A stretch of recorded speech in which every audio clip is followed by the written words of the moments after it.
Hi friends, இன்றைக்கி நம்ம அதிரு சேனலில் தக்காளி தொக்கு எப்படி பண்ணுறதுன்னு பார்க்கலாங்க. ட்ராவல் பண்ணும்போது எடுத்துகிட்டு போகிறதுக்கு தண்ணியே ஊற்றாமல் தொக்கு பண்ண போகிறோம். வாங்க எப்படி செய்கிறதுன்னு பார்க்கலாம். தக்காளி கிரேவி வைக்கிறதுக்கு தக்காளி எடுத்து வச்சுருக்கேன். நல்லா பெருசு பெருசாக தான் கட் பண்ணியிருக்கேன். தண்ணியே ஊற்றாமல் அப்படியே எண்ணெயில் வணக்கி செய்கிறது. 2 நாள் ஆனாலும் வெளியே வச்சா கெட்டு போகாது. அந்த மாதிரி செய்ய போகிறோம். எப்படி செய்கிறதுன்னு பார்க்கலாம் வாங்க. அதுக்கு 3/4 கிலோ தக்காளிக்கு 3 பெரிய வெங்காயம் பொடியை கட் பண்ணி வச்சுருக்கேன். பச்சை மிளகா 4 நல்லா 2ஆக கட் பண்ணி வச்சுருக்கேன். இதில் இஞ்சி பூண்டு 3 பச்சை மிளகா 1 ஸ்பூன் சோம்பு இதை நல்லா தட்டி எடுத்துகிட்டு வந்திருக்கேன். அரைக்கலை, தட்டி தான் வச்சுருக்கேன். கொத்தமல்லி தழை, கருவேப்பிலை, 1 ஸ்பூன் மஞ்சப்பொடி, 2 பெரிய டேபிள் ஸ்பூனில் மிளகாப்பொடி எடுத்து வச்சுருக்கேன். இது நம்ம ஃபஸ்ட்டு எண்ணெய் அடுப்பில் வச்சு இந்த இஞ்சி பூண்டு பேஸ்ட்டை போட்டுடலாம். இஞ்சி பூண்டு தட்டினதை போட்டுருவோம். வாங்க, அடுப்பில் எண்ணெய் வச்சுருக்கேன், சூடாயிடுச்சு. அதில் இதை போட்டுடலாம்.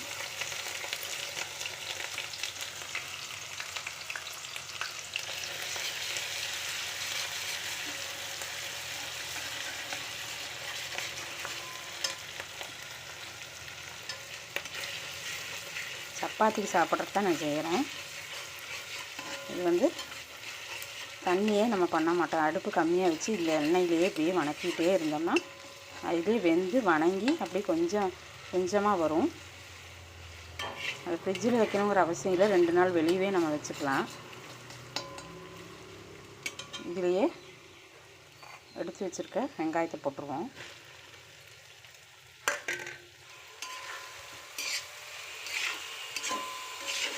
வெங்காயம் நல்லா வணங்கட்டும். வெங்காயம் ஓரளவுக்கு வணங்கிடுச்சு. அதிலேயே நம்ம தக்காளி போட்டுடலாம்.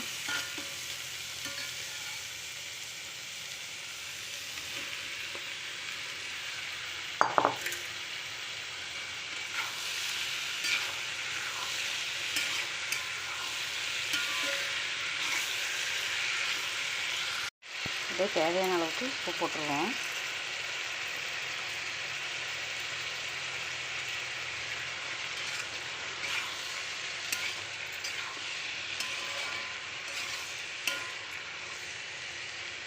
அப்படியே வணங்கட்டும். சிம்மில் ஒரு 10 நிமிஷம் எதிர்பார்க்கலாம். தக்காளி நல்லா வணங்கிட்டுருக்கு. நல்லா கொத்தி விடலாம். தண்ணி ஒரு பொட்டு நான் ஊற்றலை. தக்காளி இருக்கிற தண்ணியும் வெங்காயத்தில் இருக்கிறது மாத்திரம்தான் அதில் இருக்கிறது.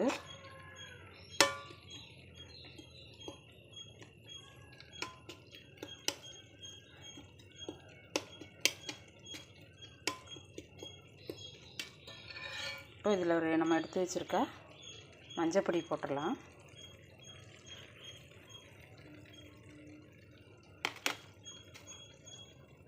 மிளகாப்பொடியும் போட்டுருவோம்.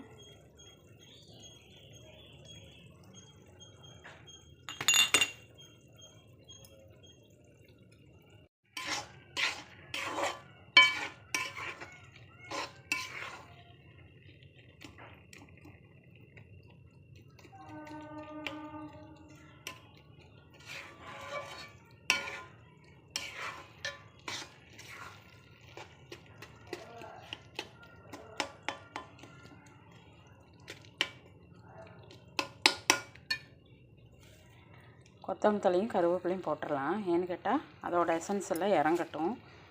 லாஸ்ட்டு நம்ம போட்டோம்னா அது இறங்காது. இப்படி கொதிக்கும் போதே போட்டதுன்னா கொத்தமல்லி தழை கருவேப்பிலோட எசன்ஸ் எல்லாம் இறங்கிடும். அதுவும் நல்லா வணங்கிடும்.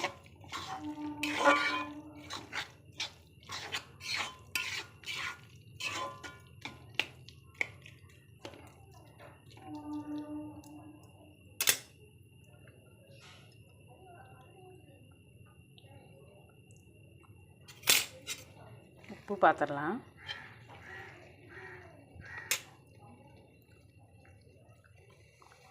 இப்போ கொஞ்சம் பத்தாது, போட்டுருவோம்.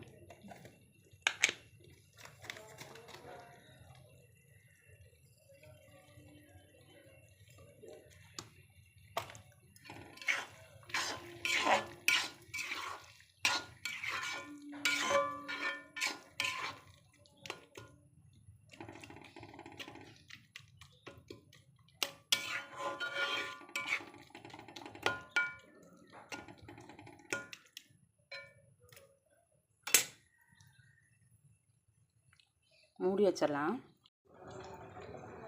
தக்காளி இடையில வணக்கி விட்டு நல்லா இந்த ஸ்டேஜில் வந்திருக்கு. இன்னும் கொஞ்சம் நேரம் வணக்கணும். இப்போ நாம் அதுக்கு கொஞ்சம் வெல்லம் போட்டுடலாம். இஷ்டப்பட்டால் போடுங்க, இல்லாட்டி வேண்டாம். நான் போடுறேன், ஒரு துண்டு வெல்லம் போடுறேன்.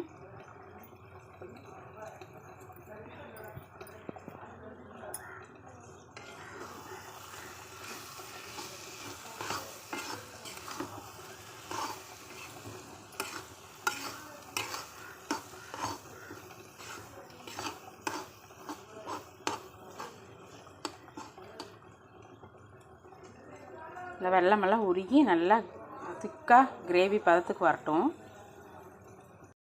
நல்லா எண்ணெய் பிரிஞ்சு வருது பாருங்கள். இந்த ஸ்டேஜ் வரும்போது நம்ம அடுப்பை ஆஃப் பண்ணிடலாம். நல்லா எண்ணெய் பிரிஞ்சு வந்துருச்சு. இந்த ஸ்டேஜ் வரும்போது பாருங்க, அடியெல்லாம் பிடிக்கலை. நல்லா பிரிஞ்சு வந்து நல்லா திக்காகிடுச்சு. தக்காளி தொக்குன்னு சொல்லுவாங்க. இதை வந்து நம்ம சப்பாத்திக்கு எங்கேயாவது ட்ராவல் பண்ணும்போது நம்ம எடுத்துகிட்டு போனோம்னா 2 நாள் ஆனாலும் கெட்டு போகாது. இந்த மாதிரி தான் செய்து கொண்டு போவாங்க.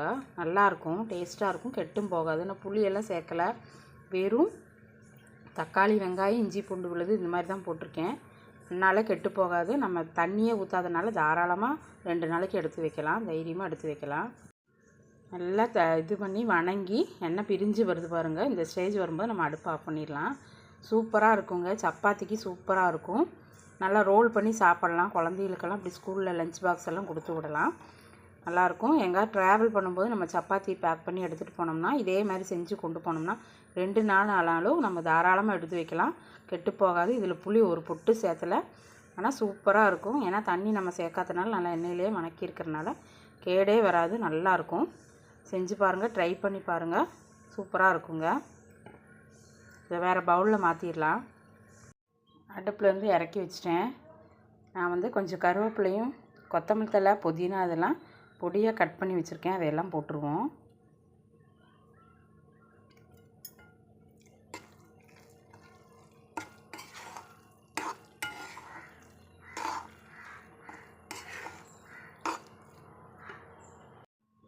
இந்த வீடியோ உங்களுக்கு பிடிச்சிருந்தா லைக் பண்ணுங்கள், ஷேர் பண்ணுங்கள், சப்ஸ்கிரைப் பண்ணுங்கள். மறக்காமல் ஃபஸ்ட் டைம் பார்க்குறவங்களா இருந்தால் சப்ஸ்கிரைப் பண்ணி பக்கத்தில் இருக்க ஆளுங்கிற பெல் பட்டன் அமுத்துங்க. தேங்க்யூ.